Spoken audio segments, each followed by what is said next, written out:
ചിലയിടങ്ങളിലൊക്കെ കൈ തൊടുന്ന സമയത്ത് ഷോക്ക് അടിക്കുന്നത് പോലെ ഫീൽ ചെയ്തിട്ടില്ലേ? ഉറപ്പായിട്ടും ഉണ്ടാവും. പ്രത്യേകിച്ച് ഈ മെട്രോ സ്റ്റേഷൻ്റെ എസ്കലേറ്ററിലൊക്കെ കൈ തൊട്ട് ഷോക്ക് അടിച്ച് കൈ വലിച്ചവരാവും നമ്മളിൽ പലരും. ഇതങ്ങനെ വലിയ അപകടമുള്ള ഒരു കാര്യമൊന്നുമല്ല. പക്ഷെ എന്താണ് ഇത് സംഭവിക്കാനുള്ള കാരണം? ഇതിന് പ്രധാനപ്പെട്ട ഒരു കാരണം സ്റ്റാറ്റിക് ഇലക്ട്രിസിറ്റിയാണ്. നമ്മൾ ഈ പോളിസ്റ്റർ വസ്ത്രങ്ങൾ, സിന്തറ്റിക് ഷൂ, റബ്ബർ സോൾ ഇതൊക്കെ ധരിച്ചു പോകുന്ന സമയത്ത് ശരീരത്തിൽ ഒരു വൈദ്യുത ചാർജ് ഉണ്ടാവാറുണ്ട്. അത് പുറത്തേക്ക് പോകാൻ വഴിയില്ലാതെ അടിഞ്ഞുകൂടും. അപ്പൊ പിന്നെ നമ്മൾ ലോഹ വസ്തുക്കളിലോ മറ്റു വസ്തുക്കളോ ഒക്കെ തൊടുന്ന സമയത്ത് ഇത് ഒറ്റയടിക്ക് പുറത്തു പോകും. അതാണ് ഒരു ഷോക്കായിട്ട് ഫീൽ ചെയ്യുന്നത്. കുറച്ചുകൂടി വ്യക്തമായിട്ട് പറഞ്ഞിട്ടുണ്ടെങ്കിൽ എല്ലാ ശരീരത്തിലും വസ്തുക്കളിലൊക്കെ പോസിറ്റീവ്, നെഗറ്റീവ്, ന്യൂട്രൽ എനർജികൾ ഉണ്ടല്ലോ. ഇതൊക്കെ ബാലൻസ്ഡ് ആയിരിക്കും. ചിലപ്പോൾ ഈ ബാലൻസ് തെറ്റിപ്പോകാറുണ്ട്. പോസിറ്റീവിനേക്കാൾ നെഗറ്റീവ് കൂടി വരുന്ന സമയങ്ങളിൽ ഈ സ്റ്റാറ്റിക് ഇലക്ട്രിസിറ്റി ഉണ്ടാകും. അങ്ങനെ ഈ ഒരു നെഗറ്റീവ് ചാർജ് ഒരു മനുഷ്യനിൽ അല്ലെങ്കിൽ മറ്റൊരു വസ്തുവിലേക്ക് അട്രാക്ട് ചെയ്യും, അതായത് കൈമാറ്റം ചെയ്യും.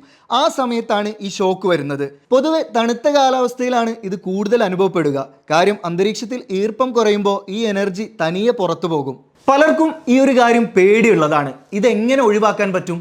ഇപ്പൊ മാർക്കറ്റിൽ സ്റ്റാറ്റിക് സ്പ്രേസ് ഒക്കെ അവൈലബിൾ ആണെങ്കിലും അതില്ലാതെയും ഇത് ഒഴിവാക്കാൻ പറ്റും. ഇത്തരം സാഹചര്യങ്ങളിൽ കൈയുടെ പുറം ഭാഗമോ നഖമോ ഉപയോഗിച്ച് തൊടുക, അല്ലെങ്കിൽ കയ്യിലൊരു ലോഹ വസ്തുവോ താക്കോലോ മറ്റോ ഉപയോഗിച്ച് ആദ്യം തൊടുക.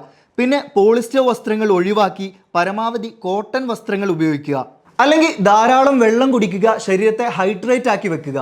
ഇനി ഈ ഒരു പ്രതിഭാസം ഏതെങ്കിലും രീതിയിലുള്ള അപകടം ഉണ്ടാക്കുമോ എന്ന് ചോദിച്ചിട്ടുണ്ടെങ്കിൽ, ഇപ്പോൾ ഗ്യാസ് ലീക്ക് ആകുന്ന സമയത്ത് ഈ ഒരു പ്രതിഭാസം ഉണ്ടായിട്ടുണ്ടെങ്കിൽ, അല്ലെങ്കിൽ ഈ പെട്രോൾ പമ്പിലൊക്കെ നിൽക്കുന്ന സമയത്ത് ഇങ്ങനെ ഒരു സ്പാർക്ക് ഉണ്ടായിട്ടുണ്ടെങ്കിൽ വിദൂരത്താണെങ്കിലും ഒരു അപകട സാധ്യത പറയുന്നുണ്ട്. അപ്പോൾ നിങ്ങൾക്ക് ഈ ഒരു സ്റ്റാറ്റിക് ഇലക്ട്രിസിറ്റി പ്രതിഭാസം ഉണ്ടായിട്ടുണ്ടോ?